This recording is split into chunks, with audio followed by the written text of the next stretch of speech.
এই যে বাংলাদেশের সাংস্কৃতিক সংগঠন একটা বড় আছে, নাম হলো কলরব। হোলি টিউনেদের গানগুলো যায়। গত রাতের বেলা জামালপুর থেকে নাশিদ শোনায়া চলে গেল আহনাফ খালিদ, একজনের নাম আছে, কি সুন্দর গজল গায়। 2-3 দিন আগেও আমার মেসেজ দিল, ভাই কেমন আছেন, ভালো প্রোগ্রাম, কই কি সুন্দর কথা কয়।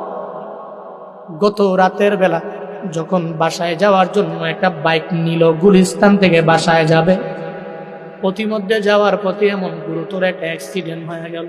আমি আজকেও ঘুম থেকে জাগার পরে আমি তার চেহারাটা থেকে চোখের পানি ধরে রাখতে পারি নাই। হায় রে, একটা মানুষের বুঝিয়েই হলো হায়াত মন কেমন হলো, মানুষ কেমনে অসুস্থ হয়ে যায়, কেমনে পুইরা যায়, কেমনে মানুষ অ্যাক্সিডেন্ট করে মারা যায়। এই ছেলেটারে আমি নিজের চোখে তাকায়া দেখলাম 2 দিন আগে। এখন সবাই বলতেছে আইসিইউর মধ্যে ওরে নেওয়া হয়েছে, ওর বাঁচার গ্যারান্টি হলো মাত্র 3% বাকি আছে, মাত্র 3%। ডাক্তার এরাও বলে আশঙ্কাজনক, মনে হয় ওরে বাঁচানো যাবে না, মনে হয় ওরে বাঁচানো যাবে না।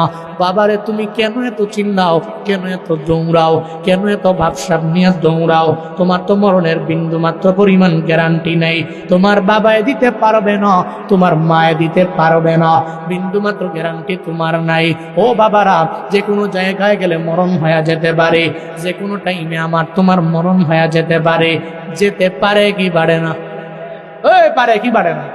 এই যে মাহফিল শুনে বাড়ি যাবেন, এই বাড়ি যাওয়ার গ্যারান্টি আছে? কেউ দিতে পারবে? ডাক্তার বলতে পারবে? কেউ পারবে না। মরণের কেউ গ্যারান্টি নাই।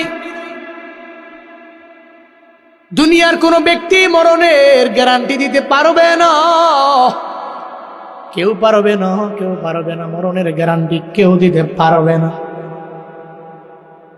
যে ঢাকা মাওয়ার অ্যাক্সিডেন্টটা তোমরা ফেসবুকের মধ্যে দেখলা, একটা বাইকের মধ্যে রওনা হয়ে গেল, কোথায় যেন যাবে এরা, টুল দেওয়ার জন্য। যখন বাইকের মধ্যে টুল দিবে, ছোট্ট একটা বাচ্চা আছে মাত্র 6 বছরের বয়সী বাচ্চাটা বাইকের মধ্যে বাবার সঙ্গে বসা, বিবিও বাইকের পেছনে বসা। বাচ্চাটা কয়, বাবা আজকে টুলটা আমি আমার হাতের মাধ্যমে দিব। কয়, বাবারে অসুবিধা নাই, হাতের মধ্যে তোমার দিয়ে দিলাম, তুমি টুল দিবা, কোনো অসুবিধা নাই।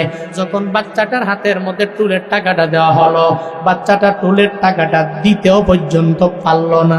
একটা বাস আইসা এই বাইকের এত পরিমাণে জোরে মাইরা দিল, ওই বাইকারটা চোখের পানি ফালায়া ফালায়া সাংবাদিকদেরকে বলে, আমার বাচ্চাটার 6 বছর বয়স, আমি তারে বললাম বাবারে টুলটা তুই দাও, যেহেতু তুই আবদার করলা, রিকোয়েস্ট করলা, তোর টাকাটা তুই আজকে দাও, টুলের টাকাটা তুই দাও। ওই বাচ্চাটা বাসের নিচে পড়ে অর্ধেকটা টুকরা হয়ে গেল, এমনকি বিবিটাও দুনিয়া থেকে বিদায় নিয়ে চলে গেল। শুধুমাত্র বাইকারটাকে আমার আল্লাহ দুনিয়ার মধ্যে বাঁচায় রাখলো। সামনে একটা প্রাইভেট কার, এই প্রাইভেট কারটাকেও ধুমড়ে মুচড়ে এমন একটা হালাত হয়ে গেল, ওই প্রাইভেট কার ধুমড়ে মুচড়ে গেল, প্রাইভেট কারের লোকগুলাও দুনিয়া থেকে বিদায় নিয়ে চলে গেল। এই যে দুনিয়ার জিন্দেগি, এই জিন্দেগি দেখার পরেও বান্দা তোমার কি মনে হয় না যে আমারও দুনিয়া থেকে বিদায় নিয়ে চলে যাওয়া লাগবে, আমি দুনিয়ার মধ্যে থাকতে পারবো না? এই নিয়ত করে আগায়া যাও, যখনই ফ্রি সময় পাবা নামাজের মুসল্লায় দাঁড়াও, একটু মুনাজাত দিয়ে রবের দরবারে আবদার জানাও, আল্লাহ গো আমারে তুমি এটা দিও, ওটা দিও, ওটা দিও, অ্যাক্সিডেন্টে পালায়া তুমি মাইরো না। আল্লাহ পাক জানায়া দিলেন, নবী অবসর টাইম পাইলে আপনি ইবাদতের মধ্যে মগ্ন হয়ে যাবেন। আল্লাহ শুধু নবীকে বলেন নাই, নবীর পাশাপাশি নবীর উম্মতদেরও আল্লাহ বললেন, ঠিক কিনা? ঠিক কিনা? শুধু নবীরই বলছেন এমন না, নবীর উম্মতদেরকে বলেন, ফাইদা ফারাগতা ফানসাব, একটু বিপদ থেকে, মানে তোমার কাছ থেকে তুমি দূরে সরে গেলা, ফারেগ হলা হইয়াই ফানসাব, তুমি মন দিয়া ইবাদতের মধ্যে মগ্ন হয়ে যাও। শুধু কি তাই, ওয়া ইলা রাব্বিকা ফারগাব, এক কথায় তুমি তোমার রবের দিকেই মনোনিবেশ করো, রবের দিকে দৌড়াও।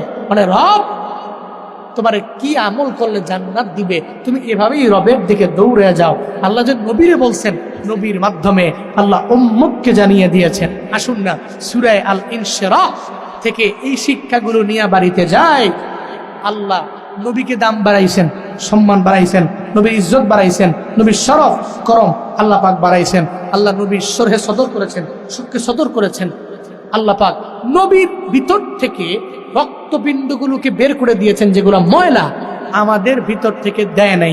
1 নাম্বার শিক্ষা হলো, এর মানে বোঝা গেল জিন্দেগিতে চলার পথে আমার আপনার সবার গুনাহ হবে। আজকের মাহফিল থেকে 1 নাম্বারে হবে, যতই বড় গুনাহ হোক না কেন আমরা বেশি বেশি রবের দরবারে তওবা করব। কি করব? রাজি আছেন তো ইনশাআল্লাহ? রাজি আছেন ইনশাআল্লাহ? আল্লাহ তৌফিক দান করেন, সকলেই বলি আমিন। 1 নম্বরে আমরা কি করব? তাওবা করব। সূরা ইনশিরাহ থেকে 1 নাম্বার শিক্ষা। 2 নাম্বার শিক্ষা হলো, দুনিয়াতে চলার পথে আমার ঘরের মধ্যে এমন বিবি আনবো যেই বিবিটা নামাজি হবে, রোজাদার হবে, আমলওয়ালা হবে। যেই বিবি অন্যায়ের পথে যাবে না, এমন বিবি ঘরে আনবো। পারবো তো ইনশাআল্লাহ? পারবো তো ইনশাআল্লাহ?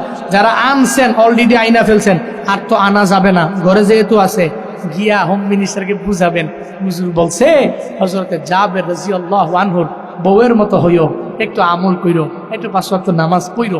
এটা এই বিষয়ে আপনি আপনার বউকে বলবেন, আপনার স্ত্রীকে বলবেন, আপনার সন্তানকে বলবেন, আপনার ছেলে মেয়েগুলোকে এগুলোকে বলবেন। আপনি আপনারটা বলবেন, এরপরে এরা যদি আমল না করে এদেরটা এরা ধরা খাবে, ঠিক কিনা? কিন্তু আপনি বলবেন, পারবেন তো ইনশাআল্লাহ? সূরা ইনশিরাহ থেকে 3 নাম্বার শিক্ষা হলো, জীবনে চলার পথে একটু কোনো কাজ থেকে ফারেগ হলাম, রবের ইবাদতে নিজেকে মগ্ন করব।